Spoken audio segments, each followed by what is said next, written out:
ذرا سوچئے، صرف ایک فون کال اور کسی کی زندگی بھر کی کمائی ہاتھ سے نکل جائے، یہ کوئی فلمی کہانی نہیں ہے۔ ٹیکسس میں یہ سینکڑوں بزرگ شہریوں کے لیے ایک تلخ حقیقت بن گیا جب قانون نافذ کرنے والے اداروں نے ایک $55 ملین کے گولڈ بار سکینڈل کا پردہ فاش کیا۔ چلیں اس کی گہرائی میں اترتے ہیں اور دیکھتے ہیں کہ یہ سب ہوا کیسے۔ تو بات ہے 29 جنوری کی صبح کی، جگہ Dallas Fort Worth, Texas. First, they hit Frisco. Search warrant. Step outside, sir. Step outside, sir. Step outside, sir.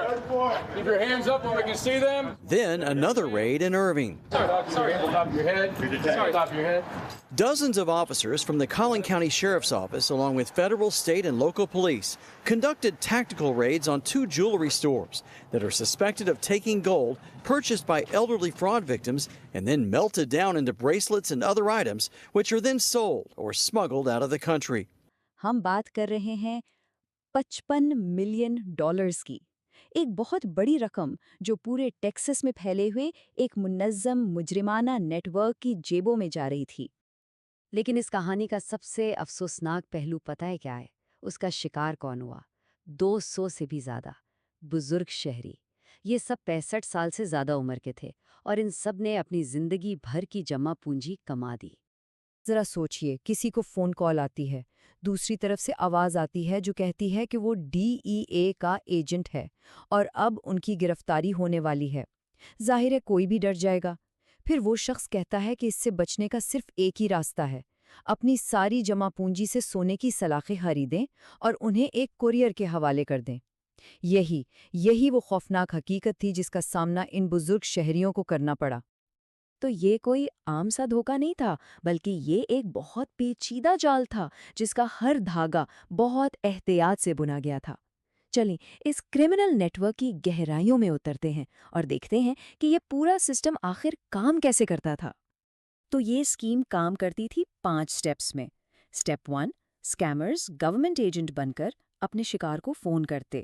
Step 2، انہیں گرفتاری کی جھوٹی دھمکی دے کر خوفزدہ کیا جاتا۔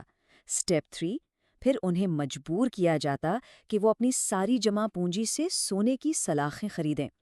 چوتھا سٹیپ، کوریئرز یہ سونا ان بیچارے وکٹم سے جا کر لے آتے۔ اور آخر میں سٹیپ 5، جولرز اس سونے کو پگھلا دیتے تاکہ اس کی اصلیت ہمیشہ کے لیے مٹ جائے۔ اس پوری کرمنل چین کی سب سے اہم کڑی کوریئرز تھے۔ یہی وہ لوگ تھے جو وکٹمز کے گھروں تک جاتے اور ان سے سونا وصول کرتے۔ پچھلے 1 سال میں قانون نافذ کرنے والے اداروں نے ان میں سے 5 کو گرفتار کیا۔ ان کے نام ہیں ارپت ڈیسائی، سمرنجیت گل، ستیش پٹیل، پرانجل پٹیل اور رادھا کرشنا یالمنچیلی، اور انہی کی گرفتاری سے اس پورے نیٹ ورک کا پردہ فاش ہوا۔ اب وقت ہے یہ دیکھنے کا کہ قانون کا شکنجہ ان مجرموں پر کیسے کسا گیا اور اس پوری کارروائی کے نتیجے کیا نکلے۔ تو اس پوری کارروائی کا مرکز تھے 2 انڈین جولری سٹورز، فریسکو میں سائما جولریز اور ارونگ میں تلک جولریز۔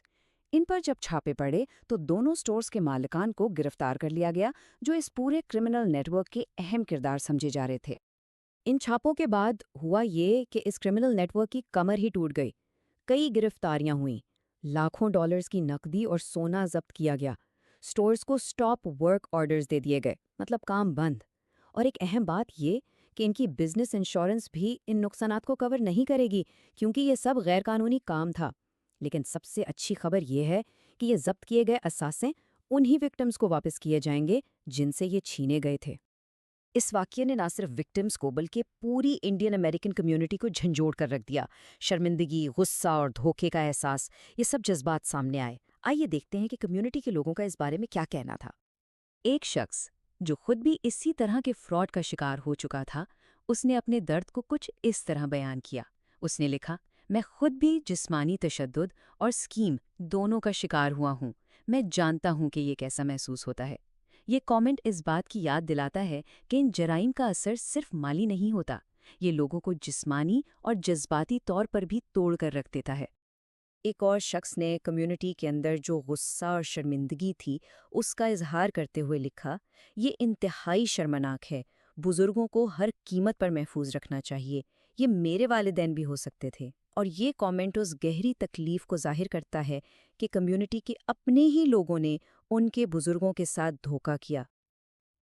دیکھیں، ایک طرف وہ لاکھوں انڈین ہیں جو ایمانداری اور سخت محنت سے اکثر کم پیسوں میں بھی اپنا گزارا کرتے ہیں، اور دوسری طرف یہ چند لوگ جنہوں نے جلدی امیر بننے کے لالچ میں شارٹ کٹ اپنایا اور پوری کمیونٹی کا نام بدنام کر دیا۔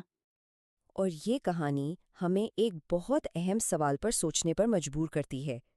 جب جلدی پیسہ کمانے کا جنون محنت پر حاوی ہو جاتا ہے تو اس کی اصلی قیمت کون چکاتا ہے؟